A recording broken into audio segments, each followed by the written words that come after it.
Today we have an extraordinary bit of history to share with you. It's the story of a man from West Virginia named Woodrow Derenberger and his supposed encounters with an otherworldly being. Sit back and prepare to be captivated. Hello folks, I'm Steve Gilly, along with Rod Mullins, with another one of the stories of Appalachia. Captivated? I'm interested more than anything else, just trying to find out what in the world happened up in West Virginia with this man who claims that he had an encounter with otherworldly beings, with a being. And I start thinking of all these UFO tales about who was the couple up in the east, Barney and Betty Hill, I think is who it was. Yes. I think of that one. I also think of the two fishermen down about Appalachia, Florida, that claimed that they had been whisked off of a ship. And probably the most famous is the one out in Arizona that was based on a movie that came out, I think, in the 90s, something like that, called Fire in the Sky. I mean, each one of them has a unique tale, so we're going to find out something here that's definitely unique, I'm sure. Yeah, well, among ufologists, this is a very, very well-known story, and I've got to explain to you folks, if any of you are listening to this podcast, that we are not going super in-depth into this. This is just the general story of Woodrow Derenberger for folks that are not all that familiar with him. But it is a very interesting story, and, the term wild, wonderful West Virginia, the wild part of this fits this real well. So let's get started, shall we, Rod? Okay.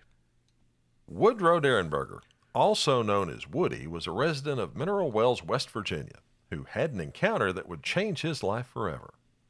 On November 2nd, 1966, while driving his truck home from his sales job in Marietta, Ohio, along Interstate 77, someone passed him at a high rate of speed. And right behind that passing car was a large, gray, cylindrical object, a UFO, that had been following it.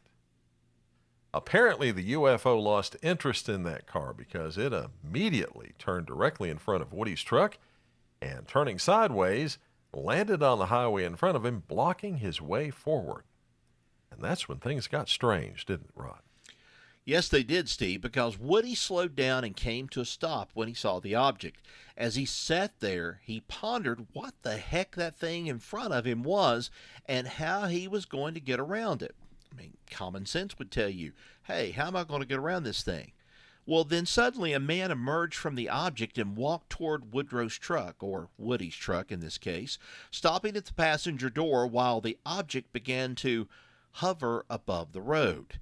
This mysterious figure introduced himself as a searcher, wishing to bring the words of happiness to humankind. Now, despite the initial shock, Mr. Derenberger, who found himself engaged in a telepathic conversation with this visitor, who told him his name, Indrid Cold, as Woody later recounted. He asked me to roll down the window on my right-hand side of my truck, and I done what he asked, and this man stood there, and he first asked me what I was called. And I know he meant my name, and I told him my name, and he asked me, he said, "Why are you frightened?" He said, "Don't be frightened. We wish you no harm." He said, "We mean you not harm. We wish you only happiness." And I told him my name, and when I told him my name, he said he was called Cold. Well, we're definitely on to something hot here, though. The mysterious being asked Woodrow what the lights were called, meaning the city of Parkersburg, West Virginia. Woody explained that it was a place where people lived and transacted business. Cold explained that on Lanulos, that would be called a gathering. Cold told Woody that he would be seeing him again, then got back into his craft and rose up into the air until he was out of sight. Well, Rod, 2 days later, as Woodrow was again driving his car, he began to receive another telepathic communication from this mysterious man that he'd encountered, who he described as a courteous and friendly individual. During their conversation, Colt expressed curiosity about the city of Parkersburg and shared information about his home planet, which he said was called Lanulos. He mentioned that his people lived much longer lives than humans, ranging from 125 to 175 Earth years.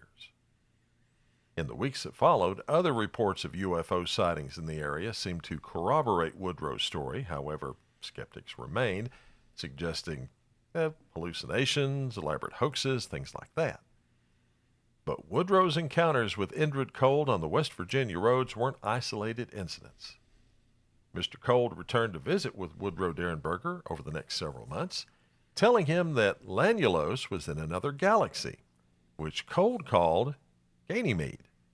Well, these encounters soon culminated in the trip of a lifetime for Woodrow Derenberger. In 1967, Cole took Woodrow on a journey through space, visiting his home planet of Lanulos, the first of two such visits. Among other amazing things that Woody found out about Indrid Cold and the Lanulans during those visits was that the beings on that planet did not wear clothes, a peculiar revelation that left him astounded. Well, Woody, shared his extraordinary experiences with the world over the next few years, and in 1971, he co-authored a book called Visitors from Lanulos with the help of Harold W. Hubbard. The books detailed his adventures and provided further insight into Cold's people and their desire for friendly contact. Now, Woodrow's story also garnered attention from book writer John A. Keel, who explored the phenomena in several books. However, as time went on, skepticism grew among ufologists, dismissing his claims of extraterrestrial contact. Well, Rod, while Woodrow assumed a lower profile in the 1980s, he maintained correspondence with a small group of believers, even sending letters purportedly from Cold and his associates. The impact of his encounters and the questions they raised continue to intrigue those interested in the realms beyond our own. Woodrow Derenberger's experiences remain shrouded in mystery. Whether he encountered visitors from another world or if his encounters were merely a product of his imagination is a question that may never be definitively answered. But his story serves as a reminder that the unknown can manifest in unexpected ways, leaving an indelible mark on those who experience it out there in the West Virginia highways. Steve, it seems like that a lot of these stories are just so related. We hear the common term that's said in these stories of experimentation and different things like that. And of course, we just gave the detailed version of it, but is there anything that kind of explores that possibility also happening here, or was it just simply a telepathic contact and a couple of visits to Lanulos that just, told us that the Lanulosians didn't have clothes on? I mean, that it seems like there's got to be more to it than this. Well, as I said, I'm not that deep into this story, although there's a lot of folks that are into UFOs that are.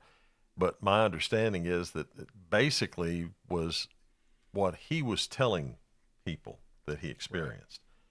Right. And there were some other incidents that happened with other people in nearby and a little bit farther away that were very similar to this.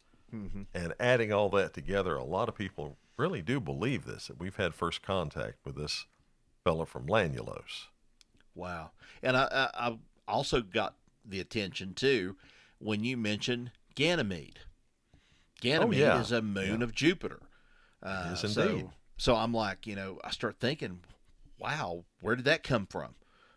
Well, that could have been made up. But, still, it's kind of interesting that this stuff kind of takes place and they talk about this stuff and all the things that, he encountered when he visited with Cold and the Lanulosans. If that's okay if I can call them that, I assume, because they are from Lanulos. Is that correct?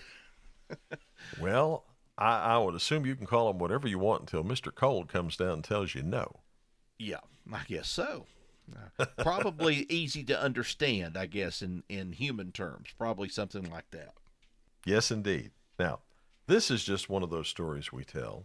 And for those of you folks out there that have listened to our podcast or watched our YouTube channel over the years, we know we don't stick a lot with your traditional Appalachian stories. You know, feuds, moonshine, you know, those sort of things. So this is just an example of some of the things that we like to look at. Little unusual parts of Appalachian history. We like to have fun with stuff like this. Yes, we do. And I'm not trying to make fun. And I have to say this too. Derenberger, and even though his name was Woody, and I did make a comment in there. Well, you know, we're talking, his name is Derenberger, not Harrelson in this case. But, you know, we're trying to give you some kind of an idea that, you know, he's kind of insisting out of this. This was something that was not anything drug related or anything of that nature. We just get a picture of something like this. And these kind of things have happened in the Appalachian region. It's just that a lot of people just don't talk about these things. This is kind of like hidden away because of what the old Appalachian belief is. And if you don't think that, of course, we consider West Virginia part of Appalachia, but you'd be thinking, okay, is Marietta, Ohio, and places like that considered a part of Appalachia? Yes, indeed, it is. So if we were to talk about something from Ohio or, you know, in that general vicinity or something, we're talking about stuff that happens in Appalachia. That's what we're doing. And folks, there you have it. The story of Woodrow Derenberger and his encounters with Indrid Cold, another one of the stories of Appalachia. Thanks for listening. Now, if you have any stories or topics, and we've said this before, that you'd like us to explore in future episodes, or any story hints that you want us to talk about, reach out to us at our website, storiesofappalachia.com, or on our Facebook page at Stories of Appalachia. You can subscribe to the Stories Podcast at Apple Podcasts, Spotify, Spreaker, or on your favorite podcast app. Until next we meet, y'all take care. So long, everybody.